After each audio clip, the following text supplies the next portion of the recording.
The Trade and Commerce Minister hopes his mission to Cuba will open the doors of trade with that country.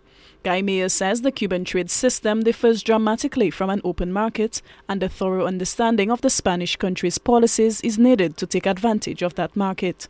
He says the recent mission provided that learning opportunity. The delegation included representatives of the Small Business Association, the Chamber of Commerce, and Manufacturers Association. The Trade Minister says trading with Cuba will be challenging but rewarding. I think it's a challenge because it's not the way we're used to doing business in St. Lucia. Persons conducting business here, you conduct business with other private sector entities. But what we found out in Cuba is, for instance, the persons who manufacture the item are not necessarily the persons you deal with if you want to import the product. The Manufacturers Association was represented by its first Vice President, Paula Caldron. The Caribbean Earnings Manager says Cuba wants to extend trade with the Caribbean, and St. Lucia should be ready to take advantage of the opportunities it affords. For Caribbean owning, I think the opportunities are great. I think that we can trade with Cuba, but not just Caribbean owning. I'll be liaising with many of our ministries and also many of our companies as first Vice President of the Manufacturers Association.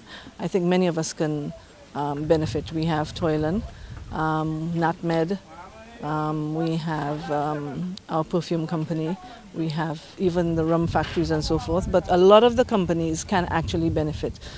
The Trade Minister says transport will be the most challenging aspect of trade with Cuba. Mayer says this problem is not limited to that country, as regional governments continue to grapple with problems of intra-regional travel. To get any cargo out of Cuba to St. Lucia, there's only one ship, which is the Kojima line that one can use. And it takes at least 20 days to move any product from Cuba to St. Lucia. If we're going to, there was interest showed in importing food products from Cuba.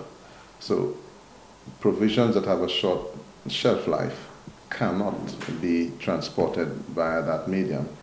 But the minister has proposed a solution, one he will share with his CARICOM colleagues. Mayer says Cubana Airlines, Cuba's main air carrier, should consider investing in cargo planes.